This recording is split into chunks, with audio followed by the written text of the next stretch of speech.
Well, good afternoon, everybody. Welcome to Mastermind. My name is James Davis. I'm at the Center for Business and Innovation, and I run the Scale Up Business Training Program. This program tonight is focused on bringing experts to you, talking about business topics that are relevant to business owners such as yourself. We also offer a number of different other resources, including the Procurement Technical Assistance Center, which helps you get in contact with the government contracting side of things. We offer resources to help you get in touch. If you're working on manufacturing, we have Impact Washington, and I highly recommend going over to them. And there's just so many resources. So definitely check us out at businessresources.thurstonedc.com. Without further ado, I'd like to go ahead and turn it over to Burke Franklin. Burke's going to be talking to us today about how we can how we should be utilizing our business plan, a few tools that we can use to improve our business planning. And then he's going to share with us a few of the lessons that he's learned over the years through growth and maturity in business. So without further ado, let's go ahead and turn it over to Burke Franklin. All right. Thank you very much, James. Nice to meet you guys. Let me share my screen with you here. This is my company's Business Power Tools. And get my next thing. I'm Burke.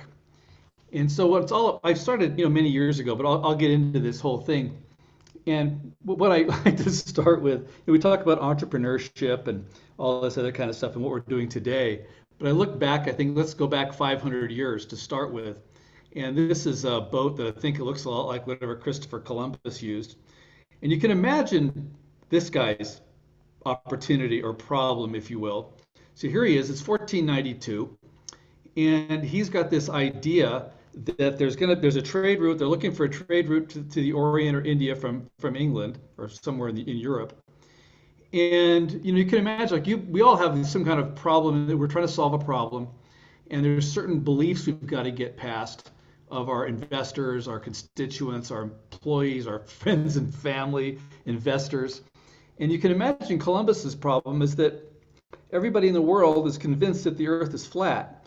And he's the only guy, or maybe one of a handful of people in the world who says, what if it's round? What if we were to sail west and keep going, and maybe we'll come around the backside of this thing, we'll find India and the other side of the Orient and all that, and we'll be able to bring home gold, and that's the plan. And so here he is. You imagine him giving this pitch to you have a hard time giving an investor pitch. At least you can find investors. This guy's got to go get an audience with a king or queen somewhere who's going to give him enough money and some ships. And you can imagine, what the kind of management team you're going to end up with. And so you're going to find these guys in bars and all that. You got to Shanghai them, get them on your boat. And I think back in 1992, they did a 500-year celebration with some movies out of Hollywood. And I remember one specifically with Gerard Depardieu was talking about, he's playing Columbus, and they're out in the middle of the ocean, and they've been sailing and sailing, thinking, guys, we're going to fall off this thing at some point. We should turn back. And he points out to one of the captains who says, well, you're wanted, for a crime. If we go back, you're going to go straight to jail. Okay, that's motivating to keep going. And the other guy says, well, I've met your wife, and she's going to kill you when you get back. So you sure you want to turn around? He goes, no, I think I'll keep going. So he's got the goods on these guys. He's got them motivated to keep going. So anyway, the rest is history. But he, goes ahead and, becomes, Columbus, and the rest is history. Jumping ahead 500 years, I think of Marvel Comics and, in what he said, an interesting quote, Stan Lee of Marvel Comics, if you have an idea that you genuinely think is good, don't let some idiot talk you out of it, which I think is a wonderful quote to use, because we all have these ideas, and our friends and family are quick to jump and say, did you know that that 80% of businesses, or 4 out of 5 businesses, fail in the first 5 years? And they're trying to be nice people and tell you this, but now we're operating against that. And so I'm here to say, I agree with Stan Lee. You gotta go for it. You gotta try this thing on for size. You gotta make it happen. And so all that said, now here's another scene here. People wonder, well, what's this going to take? How long is it going to take? How much money do I need to raise? How hard do I have to work? And I'm going to tell you, it's hard. Here's Walt Disney.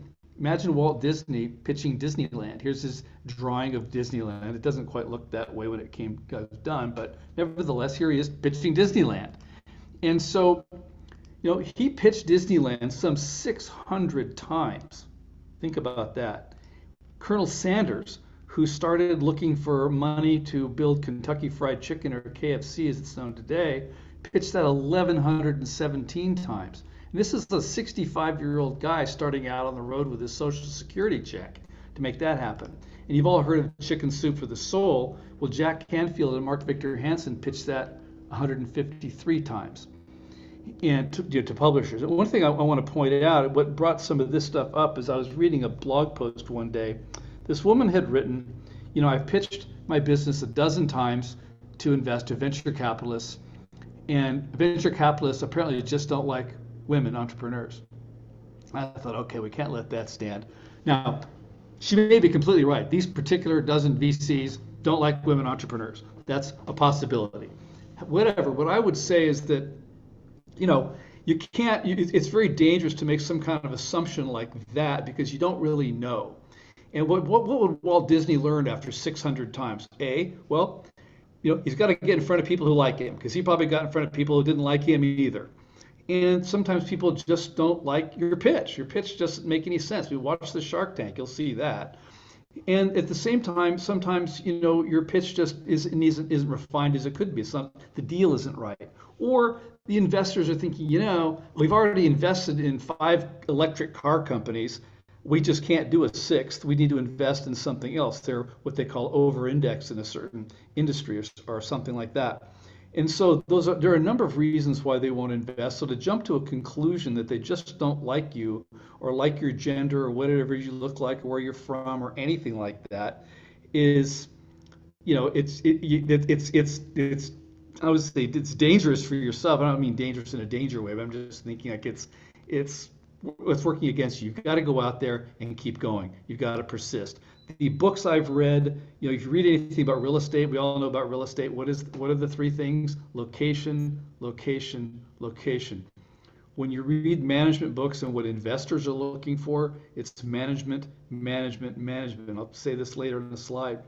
And then every success book I've ever read, starting with Think and Grow Rich that I read God knows how many years ago, the same thing there. Persistence, persistence, persistence. So everybody who succeeded in business has persisted beyond all, I don't know what to call it, but beyond when most people would have quit and given up and said, obviously this dog won't hunt, I'm going home. But anyway, not to fear, the cavalry's arrived. I have just to give a little quick background on me, I went to school at UC Santa Barbara, got a degree in business with some electrical engineering background. I sold electronic components for Texas Instruments. I got a job as an electronics buyer at the Sharper Image catalog. If you're familiar with that, I don't know if it's still around, but it's basically a Guy Gadget catalog from like 30 years ago. And then they promoted me to the catalog, to the copywriter job, because I could explain what these products did to the art department so they could write the copy, and, well, we'd sell the stuff out of the book. And then I discovered a word processor in Silicon Valley. And of course, word processors went the way of dinosaurs because of Macs and PCs. But to bring all this stuff together, there I was doing marketing in Silicon Valley, making data sheets, and I made a color catalog for a guy who had all his electronic tools and stuff. And then a friend of mine called up one day and he said, I've got a deal going with Apple. Apple wants to buy my engineering software. However, there was a study by the SBA back in the day that found that of the businesses that failed, 67% of them had no business plan. So Apple wanted to see his business plan to be sure that his business was going to thrive and survive and support the products and create updates and all that stuff they wanted to have. So I helped him write the business plan. And I knew from, selling electronic components, certainly from selling word processors, that you got to sell the same product in a way to different people and different levels of the organization who have different interests, different responsibilities, different perspectives, certainly different biases. And you've got to cover all the bases in this document. And one thing I learned at the Sharper Image is give them all the information they need so they can make a buying decision right now, not have to ask questions and need more information. What if you could put this business plan together, kind of like a catalog, not like a novel, but something that really gave them the information they needed? We got the deal. Over the next year, I was helping people with business plans and helping them get their business either ready for investors or just help them sell a product or whatever. And about a year into it, I was standing in the shower ranting and raving to myself, as I do from time to time, And I thought, if I see another crappy business plan, I'm gonna hurt somebody. Because most business plans, it's no mystery people don't want to read them. They're written by somebody who's trying to BS a college professor on some college paper, and the TA is in a hurry to meet friends for a beer, and that's about as far as that document gets. A business plan is not that document. This is something to serious investors, people betting their life, betting several years on this business idea. It's got to be for real. It's got to have the information behind it. And so I thought, well, what if I just took all this content I helped people with and put together a template? Because I couldn't help enough people. And I knew people really needed to understand their own plan. And so, you got to be able to answer the questions, because investors, you're not going to raise $10 million with a pitch deck and a smile. These people are going to wake up, they'll be excited about it for sure, but they'll wake up and think, okay, well, I got some questions. Or wait a minute, let me call my technical friend. Let me call my financial friend. Let me call my marketing friend. Let me call some other friends. And they're going to say, well, what about this? What about that? And then they're going to come back to you with some more questions. And it's an ongoing conversation that takes months. And I've raised capital myself. And even with a good business plan, they're still asking questions. Fortunately, I had the answers documented in my plan. And I could point it out to them so they could see that it's there, something's written. And it's the closest, it's the best bridge between fantasy and reality that I can think of. But the thing is, they're going to ask questions. And the plan at the end of the day, really, in a way, is for you. It's so you know what you're doing, where you're going, you can answer the questions, and you can get people on the same page with you. Even though a lot of people don't like writing plans because it's work. But if you're going to get millions of dollars, I mean, it's not much work considering how much money you can get, for this document. Anyway, this became Biz Plan Builder. And then over the years, we added, Marketing Builder and PR Builder and Employee Handbook Builder and Safety Plan Builder and a bunch of contracts, a whole bunch of spreadsheets. And my dream was at the time, well, back in the day, we had 10 products in about 3,500 stores around the country, around the world, in fact, doing about $12 million in sales. I had 30 employees. And so I say all that because I've been down the road that many people are you going to go down this road? So I know what's there. I know about the Yellow Brick Road and the monkeys and the munchkins and the wicked witches and stuff like that. And so I want people to be prepared. And that's really what I'm about, is some of these lessons I can share with you right now. So moving on, now that you know something a little bit about me. So the question really becomes, of course, why your product, why now, and most importantly, why from you? Like, what's a nice person like you doing in a business like this? And so these are the fundamental three questions. Really, the product is like, why do they want it, now? But what is your unique background? Why your product is the best solution for this? And that's the three things you really want to keep in mind. Those are the fundamental questions that investors are asking, your customers are asking, pretty much everybody asks about it. But the sequence for pitching investors, a lot of people think you just send them a business plan, but you don't do that. What typically happens is, well, here's the elevator pitch. We've all heard of the elevator pitch. The idea, of course, is you're in an elevator and the investor's in there with you, and you're going to go a couple of floors.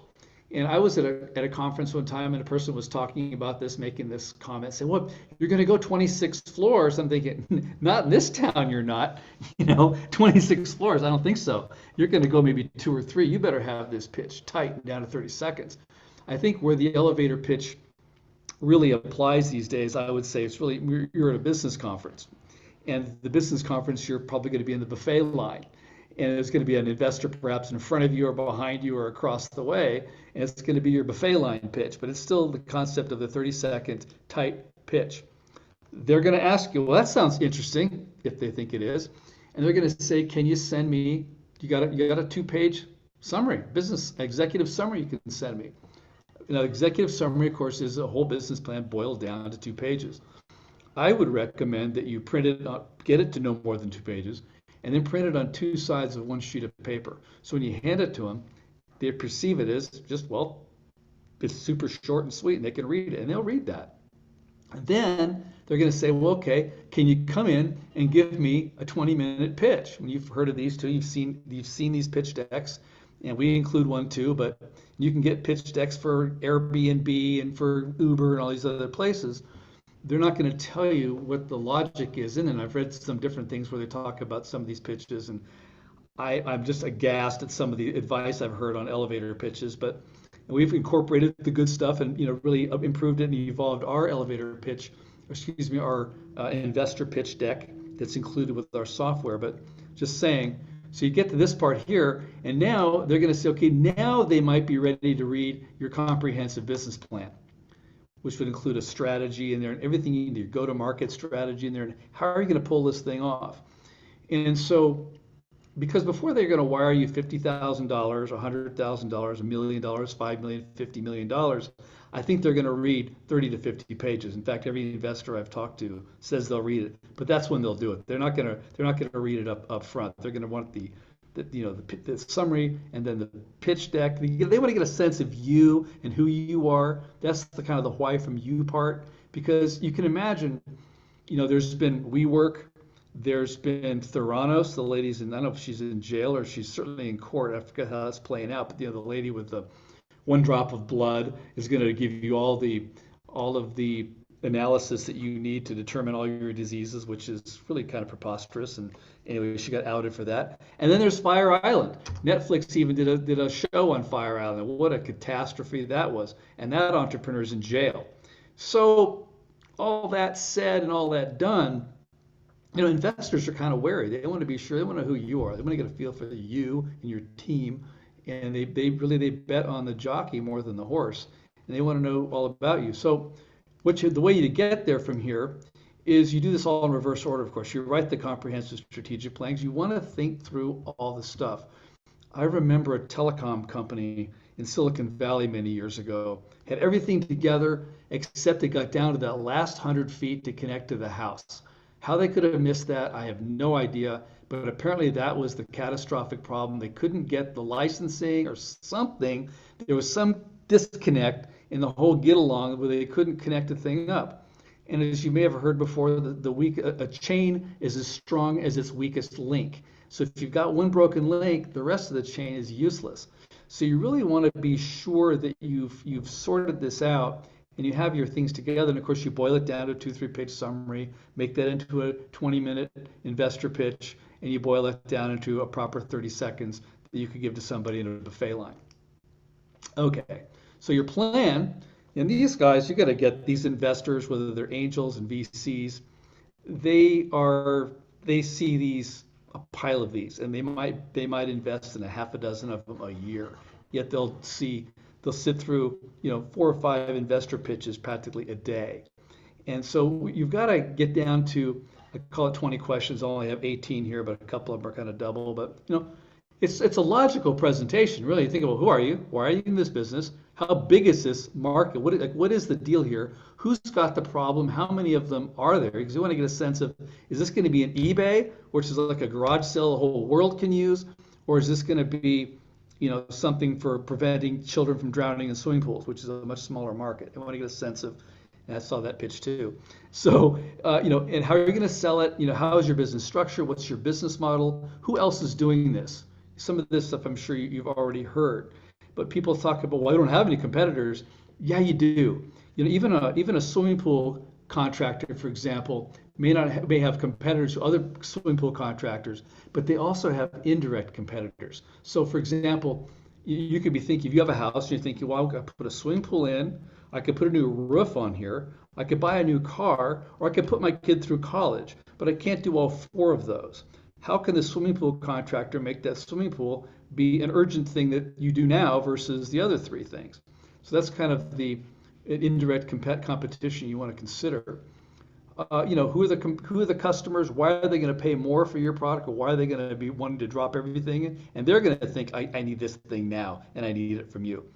And then strategic partners. There's a saying, there's 3 ways to the top of an oak tree.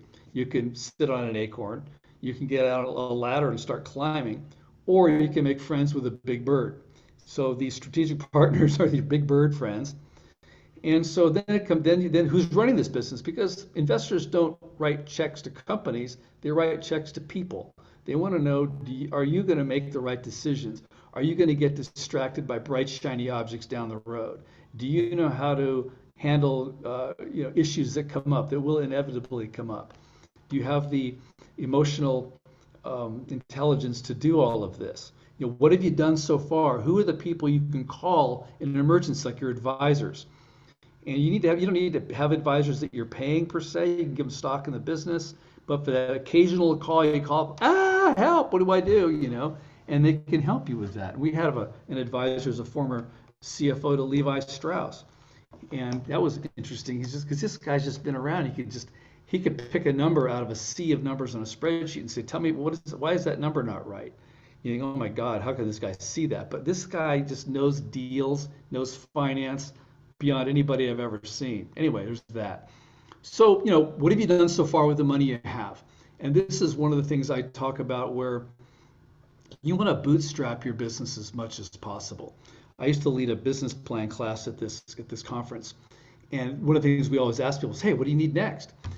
And people would always say, well, I need money, I need capital. Well, do you have a business card? Do you have a brochure? What's your 30-second pitch?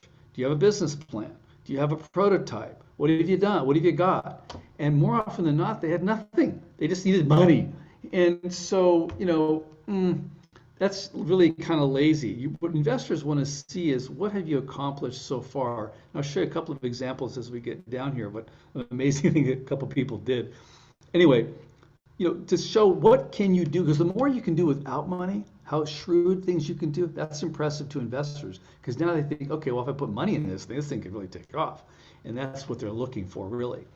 And so, how much money do you need? And invariably, you ask for $1 million, they're going to say, well, what can you do with 50,000? Well, okay, you need some answers for that.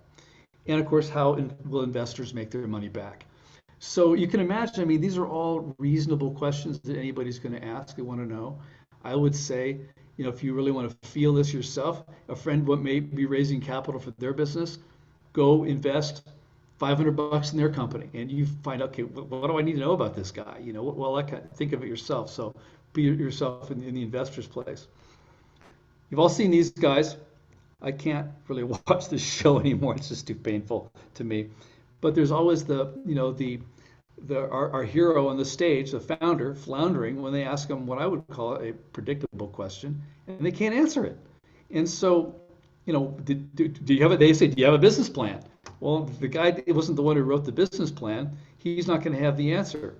But I remember having an ancient history professor who would ask me questions like this, like, show me, give me an example. What are you talking about? Name names, be specific, prove it. What do you mean by that? And this is the kind of things where that clarity, and this is where you can't BS your way through it like a college or a high school paper. It's got to be specific with real solid stuff in it. I have a friend who's a venture capitalist, and I asked him one day, I said, so when the investors are doing due diligence, basically doing a background check to verify that everything you say is true or doable or for real, I said, how many misses do they get? Like, as if you're going to get 3 strikes and you're out. And he said, none, because you can't have anything that doesn't square up with what you told us. And so you want to check out your team to be sure they really did graduate from college if they said they did, and they really did do the things that they claim they did, because these guys will check. In fact, even on the Shark Tank, they sign about a foot-high pile of paper that basically is a caveat that says, even if they write you a check on TV, they still are subject to the due diligence to verify that you're really for real and that you have what you can do what you're talking about. And so this is just an example, but this is pretty graphic of who the investors are, and they're pretty reasonable. Now let me switch tracks a second here, and this is where, depending on how you see yourself, and so some of us are missionaries and some of us are mercenaries. And missionaries are those of us who want to save the world. Give us some money. I'm going to save the world. I'm going to do all this great stuff. And I think we spoke to one of you today already. And so, but the good news is the missionary will go down with the ship. The missionary will stay with it because they really want to help the people. They're really all about their mission. The downside, the investors, it kind of freaks investors out or gives them the willies, is that most of the time missionaries suck at business. They're not really good business people. On the flip side, you got mercenaries. Mercenaries are great business people. They're all about the money. They're going to make money in this thing. They know how to manage the money. Unfortunately, the part that gives the investors the willies about mercenaries is if there's a better deal down the street, they'll probably jump ship and leave you hanging and they're gone.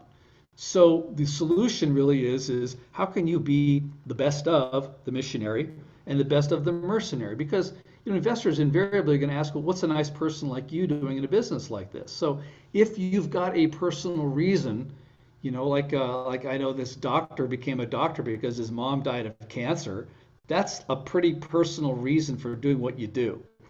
And so if you have that kind of a story, without getting into really belaboring it in the investor pitch, but just say, this is why I'm motivated.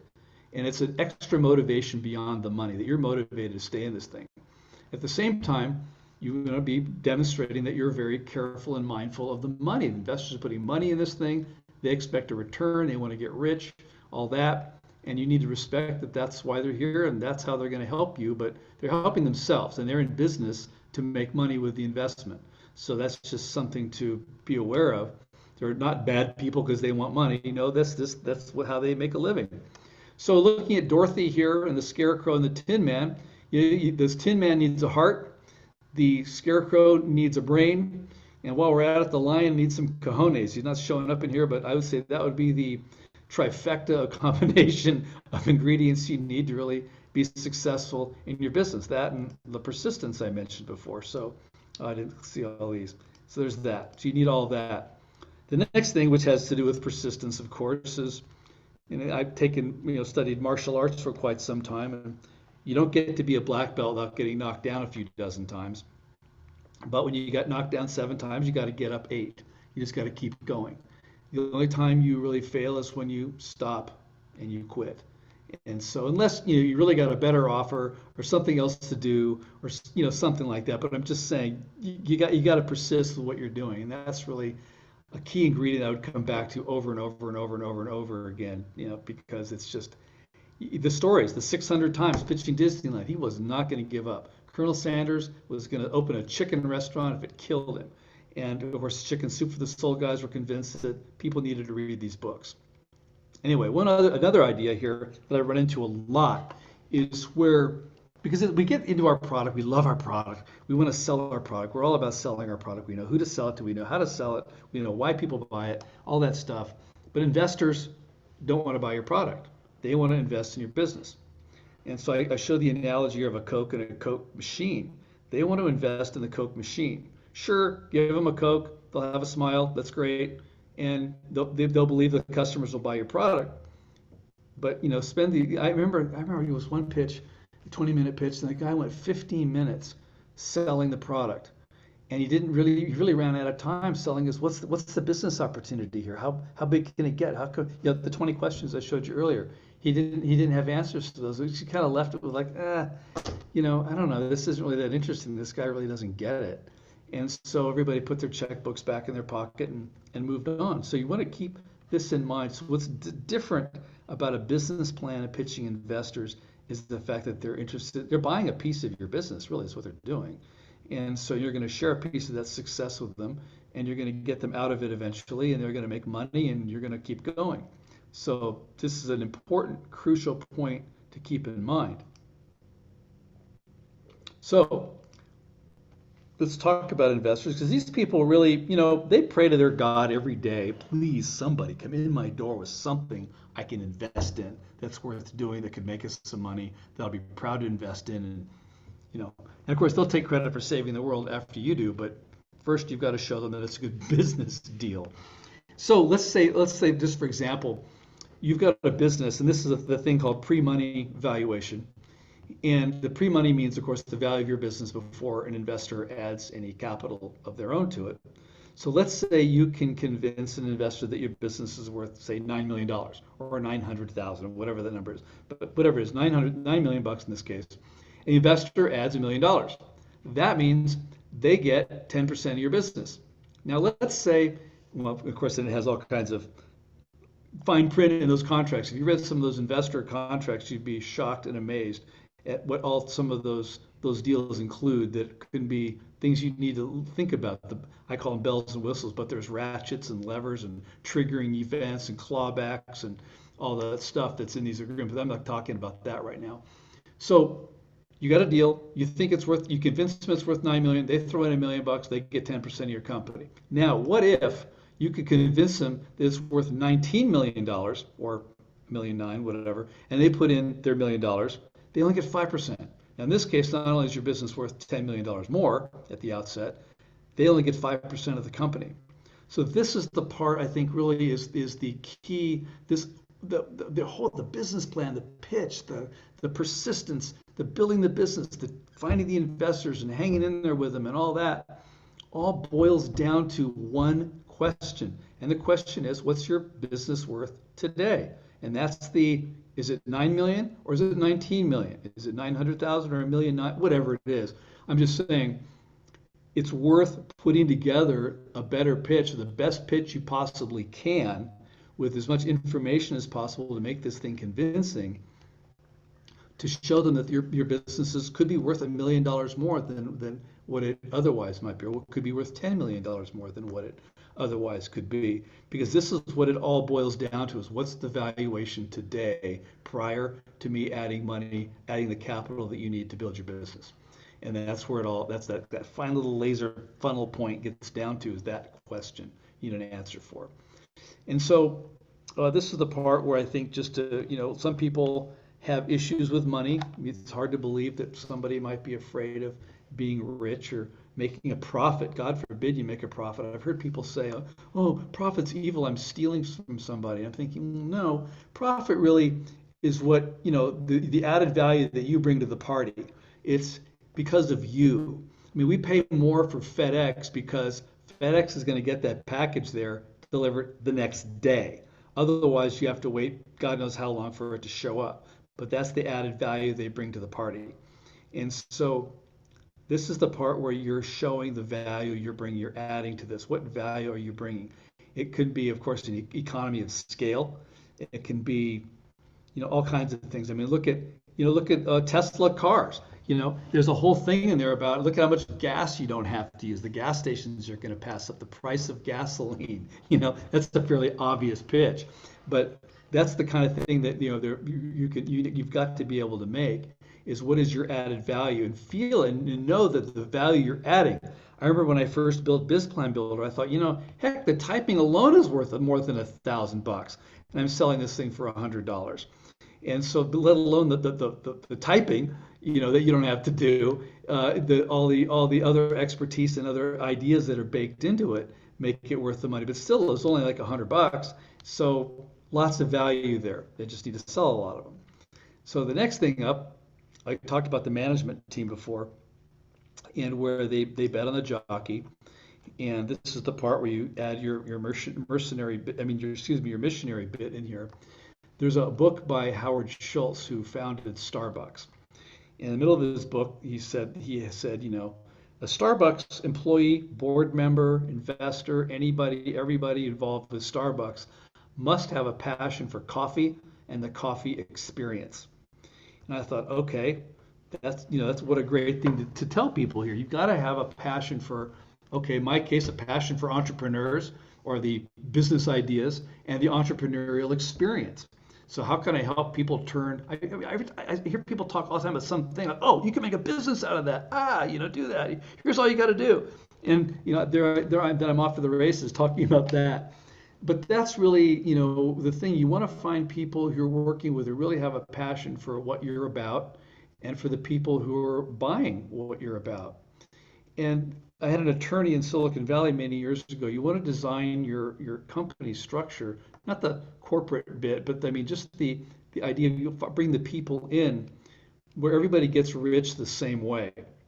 One example I would use, like, let's say, you and a partner wanted to buy a building, and you both agree you're going to fix it up, but one of you wants to sell it and the other one wants to lease it. That's a conflict. I mean, it's not a really big, catastrophic, nightmarish conflict like they can be, but I'm just saying you're not getting rich the same way. One of you wants to fix it up and sell it. The other one wants to fix it up and lease it out. And so you want to have those kind of conversations to know like where's everybody at with it, and so you're not building a conflict into your business from the get-go. So keep that kind of stuff in mind. Transparency, well, let people know what you're doing. This is where we have a collection of agreements, and we've gone to a lot of trouble to make them plain English. I used to sell word processors, and I lost more than one deal because on the back of the purchase contract or purchase order form, the order form is easy to fill out. I want 5 of these and 6 of those and 3 printers and this and that. But you flip the thing over and it had, I think it was 10-point type, and it was all this legalese. And I said, I can't sign this purchase order until my legal department reads this contract on the back. And I just thought, we talk about a deal-killing thing, and I hate that. And so, but you want to build your stuff so people really understand what you're about. They know what they're going to get. They know what they're not going to get. And again, it's transparent. It's being straight up honest about it. Then comes the part where along the way, you're going to need to fire people. You need to replace them. They're not pulling their weight. They're not doing the right thing. You made a mistake in hiring them. They want to get rich differently. There's something there. We all know people. I assume I do anyway.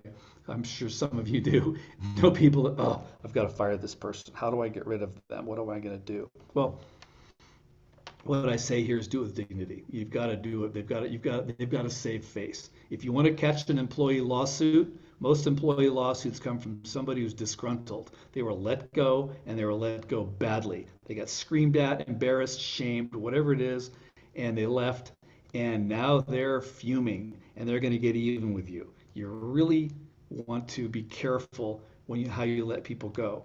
I overheard somewhere someone say, I think it was an HP manager, said something like, you want to fire somebody on Monday, never fire somebody on a Friday. We think Friday is the time to do it because they'll go home for the weekend. No, they go home for the weekend and they fume and stew, and there's smoke coming out of their ears. If you fire them on Monday, they can call you up on Tuesday and go, hey, or they can call you up on Wednesday or come into the office and whatever, but they can blow off the steam, whatever, have a conversation. But you don't want to let that build up over a couple of days. It's just kind of a quirky little tidbit I'll throw in. But the main point is you really want to be careful how you let somebody go. And I've had to do it a number of times, and it's always painful. There's really no easy way to do it. You just got to do what you got to do. And I told one marketing guy, I said, I need you to do something differently than what I wanted to do. I think I just made a mistake, and I need the marketing done differently than what you want to do. This just isn't the place for you. And I think there's a number of places where it really could thrive, but it's just not here. It wasn't exactly how I said it, I guess, but anyway, at least he didn't sue me. He went away. Yeah, I get it, And people really do get it when they feel the fit or the lack of the fit. And so anyway, but keep that in mind. You've got to make sure your people save face, but at the same time, you also have to let them go. And as I heard one guy say, never carry somebody longer than their mother did. So we can go with that. That's because I had a friend from college. I paid this guy $5,000 a month for 9 months. He didn't do squat, and I had to fire him. And he ended up suing me for $1 million. There you go. And this was a friend from college. Oh my God. Anyway, so I can go on about that, but I won't. So, and the other thing, really, a lot of people miss this. They think their company is a job. And at the end of the day, you're probably going to sell this company, or at some point you're going to sell it. So think of it, it's a product that you're going to sell. It's going to be worth more than your house, worth more than anything you ever had. And the company itself is a product you can sell. And so you want to keep going that way. In fact, all of my stuff, the tools you'd use from Business Power Tools, I enable people to sell that with the company, because it's the brain trust, the documents, the agreements, the CRM, the customers, everything. They want to buy all that stuff. So it's the product, and that's how you really make your money. That's the holy grail, really, these things. And then go start another company or whatever you want to do. Go to the beach. And then we talk about management. There's a whole lot of conversation, of course, these days about diversity and inclusion. I made this slide a long time ago. In fact, there's a video. All of the sections of the business plan have a video of me talking for a minute to 5 minutes, saying, okay, here's what's going on in this section. Here's what investors and lenders are looking for. Here's what you need to consider. Here's why, and all that. And I talk about a time back, probably in 2004 or 5, where I was judging a business plan competition of the University of Texas. It was me and 3 venture capitalists on a panel judging this competition. And there was, one team, and they were a bunch of golf guys, and they all looked like me, young, white, and they had their golf shirts on, and they were all gung-ho about golf, and they had a pretty good concept for golf. But at the same time, Tiger Woods was the guy at the time. And my experience of golfers and golfing was, I'm not really much of a golfer, but when I look at golfers, most of them got gray hair. So you got these young guys, and that's their team, was these handful of young guys, and there's no women, so there's half the population of the world right there that they left out. They didn't have anybody probably over 40, let alone over 50 or 60 on their team, or an advisor. They didn't mention any of that. So there's a whole bunch of demographic that they overlooked. And then, of course, anybody of any other color, race, religion, whatever, who might play golf, they were left out. So it's like, and I was the one who said, hey, what is wrong with you guys? I didn't say it that way. I said, you need to have these people on your board. You need to have them on your team. You need to have them advisors. I mean, somewhere, because you're leaving out a whole bunch of population. You're also leaving out really a diverse bunch of perspectives. And so in my company, I had 30 people, and I had people. They're all. It would never cease to amaze me how people from a different background than mine would have an idea or a perspective that I never would have thought of it, and they came up with some brilliant stuff. And so, if anything, I learned a lot about how people from other backgrounds, smart as I think I am, had ideas that blew my ideas away, or certainly kept me from stepping in something. And they really helped out. So it was definitely worth having all of the diversity and inclusion from just a practical standpoint. Makes a lot of sense. And how it needs to be a big conversation, I don't know, but apparently it does. And I would just emphasize it even further, the importance of it. And I just love this picture of all these dogs besides. So anyway, imagine having all these dogs. I love them. But anyway, diversity and inclusion it's just common sense to me. So there's that. Now, speaking of selling your business as a product, besides loving airplanes, do you know why the DEA will sell a perfectly good airplane for half price? This is like a DC-3 here. It's a typical, probably the favorite of drug runners, over the years of flying these old planes and loading them up with coke and stuff and flying them from South America to the US or whatever. And of course, the DEA would confiscate them. It's a perfectly good DC-3, but why do they sell it for half price? And the reason they sell it for half price is it's got no logbooks. You don't know if this engine is shot. You don't know what's wrong with it. There's, you could have, when the oil was changed, you've got to assume the worst. You've got to assume that this thing is, you've got to overhaul everything before you even use it.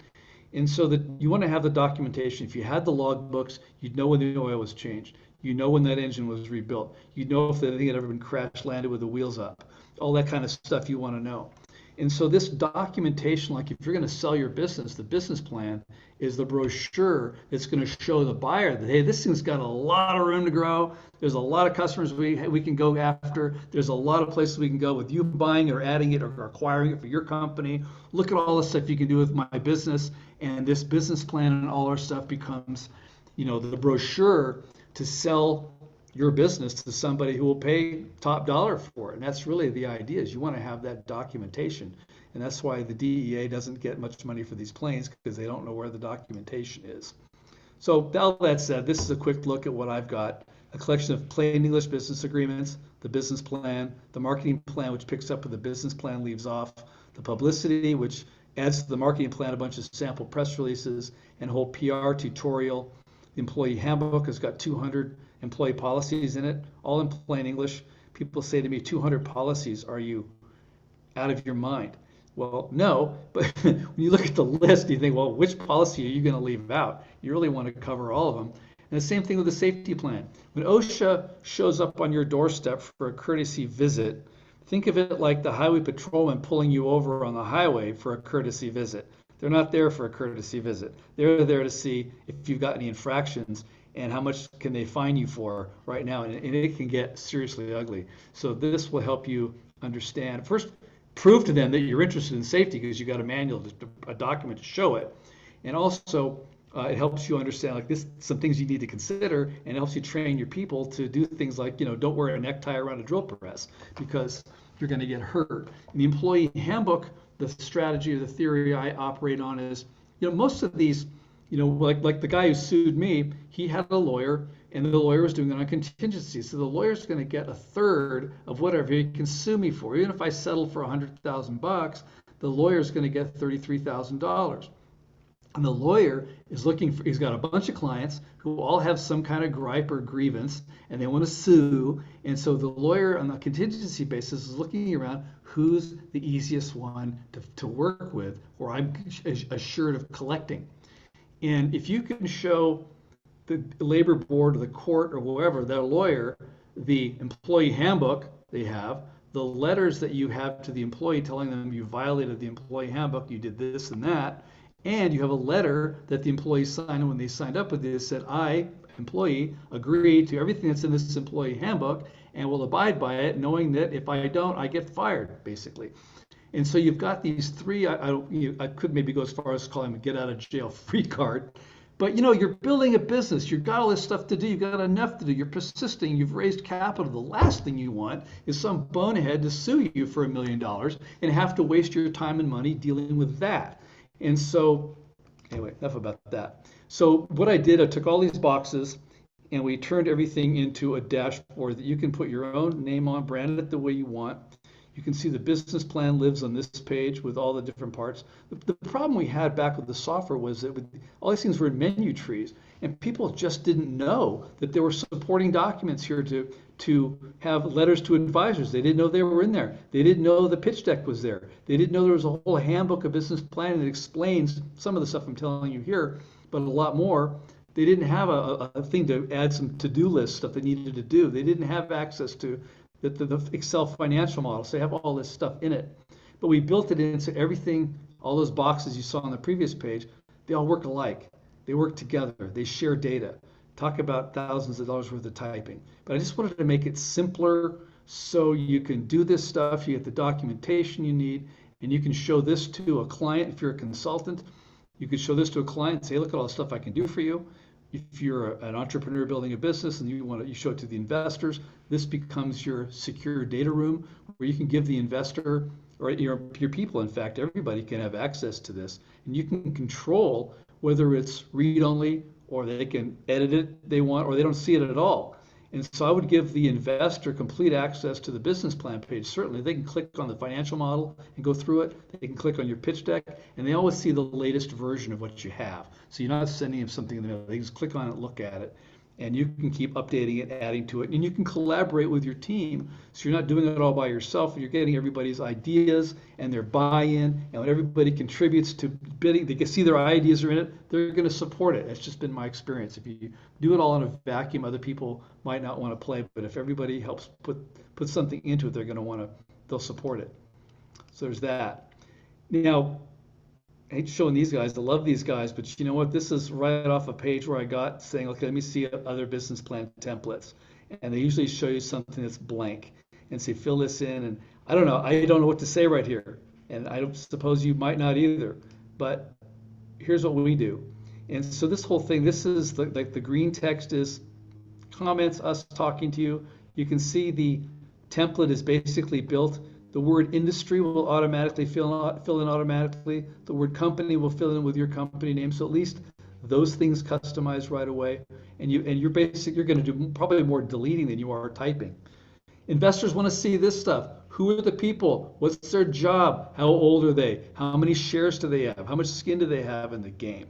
That's what they want to see. They want to see who your outside support is. And they also want to see who your advisors are.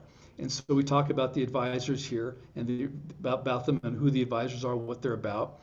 And we have a letter included that you can use to send to advisors saying, hey, I'd like you to be an advisor. Here's what I want you to do. And here I'll give you stock in the company and I'll hold you harmless because I'm not asking you to, I'm asking you to give me advice, but at the end of the day, I'm going to make the decision and we're going to live with my decision on that. Even though you've helped me, I'm holding you harmless, which will go a long way to alleviate them, relieving them from any fear of working with you because, nobody wants to be liable for something they didn't do.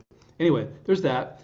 Now, I told you earlier that people did some things how they got what they needed without having to raise capital.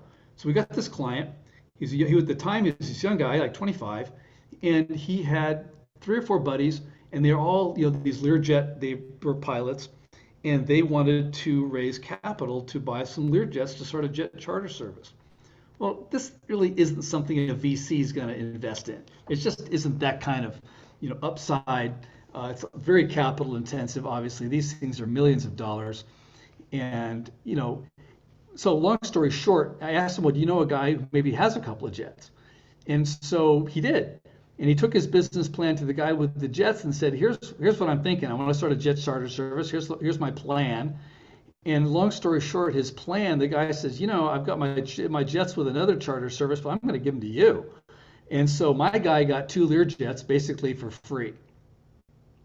Let that sink in. So, how much how much capital does he need now? He needs some uniforms and some brochures and an office, but he's got 2 jets that he can use right off the bat.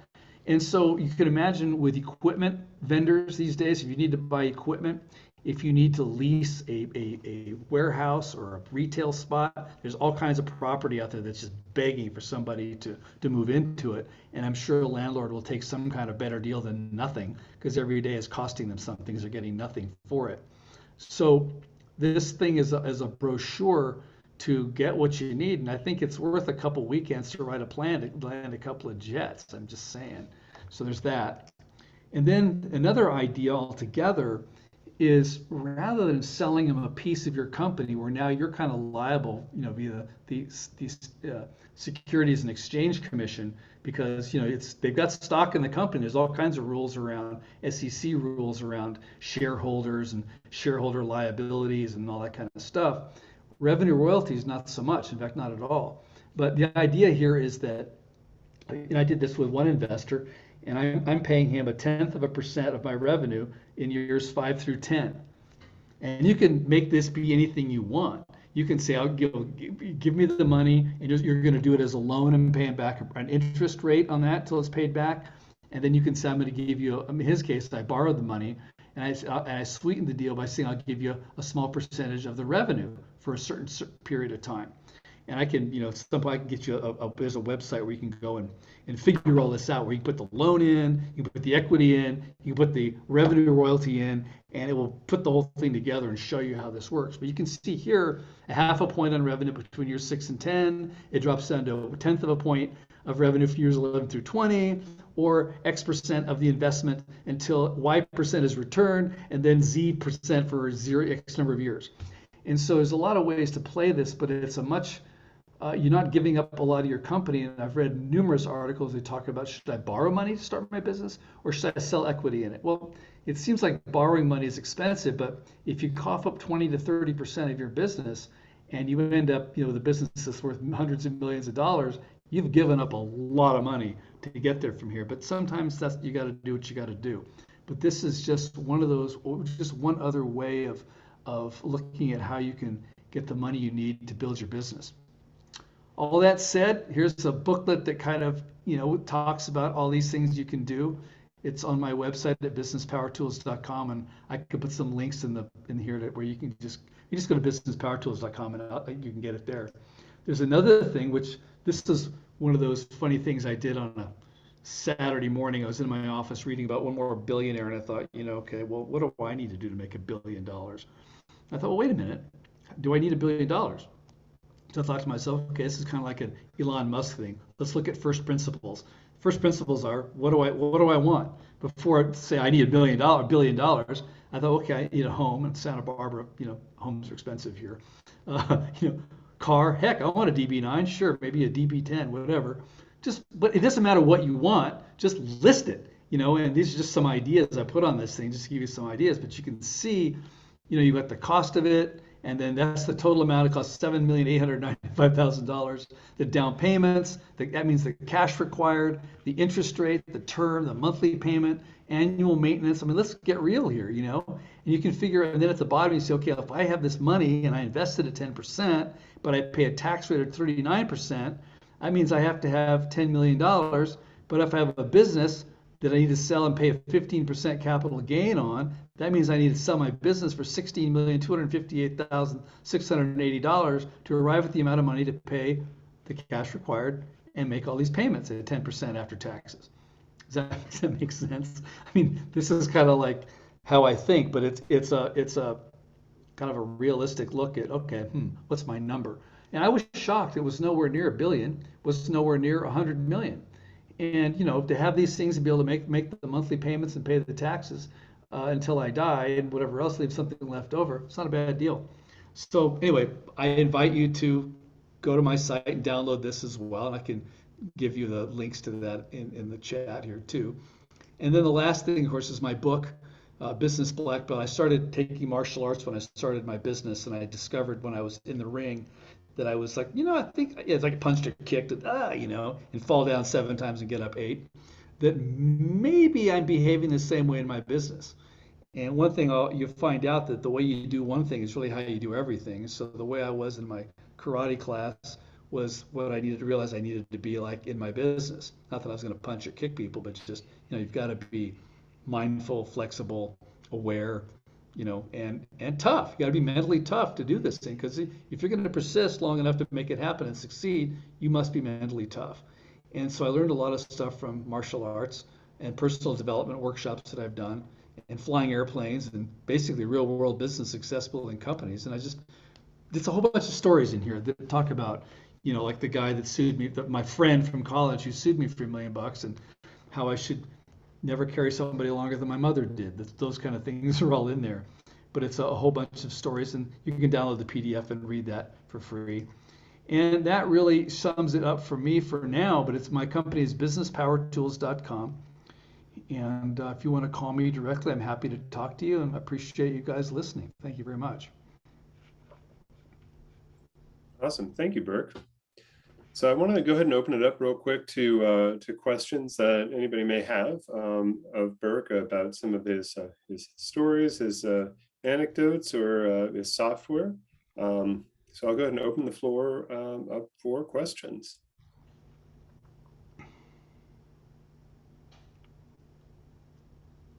Uh-oh, did I answer all of them? Well, Loretta says, thank you, Burke, entertaining and informative. That's good. Let's see.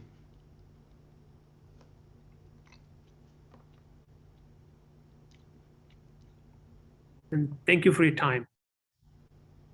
Hey, thank you.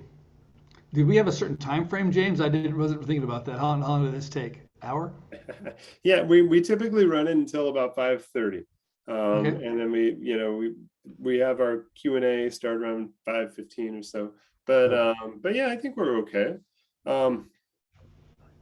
Well, does anybody have any final thoughts or questions, or well, we've got Burke on the line here. I do have a quick question, if that's okay. Certainly. Sure. Hi, Burke. Thank you for the valuable information that you just shared. So we're in the business of helping other small business creating a business plan, and just wondering, in order to find industry comparable information to put on their financial projections and things, what are some recommendations or references that you would recommend? Yeah, we use BizStats is one. It's a free one. BizStats, just as it sounds. And we have a ratio page in our financial model where you take the average of their numbers, and then we go to BizStats, put their BizStat number here, and then we show the variance. So because we figure, the investors are gonna do the same thing to compare. Are your numbers in the ballpark? And so we put it in there, and then we show you what the variance is. If it's way off, we say, okay, either you fix it or you better be able to tell a good story about it.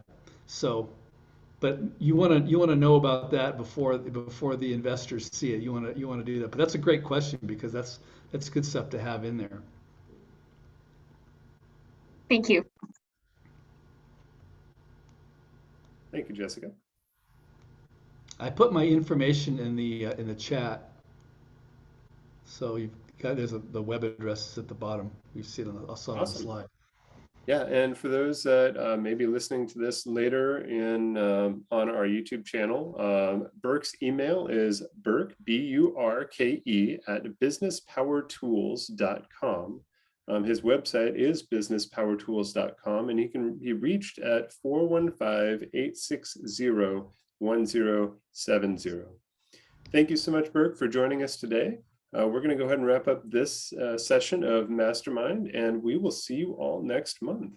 Cool. All right. Thanks, James. A lot of fun.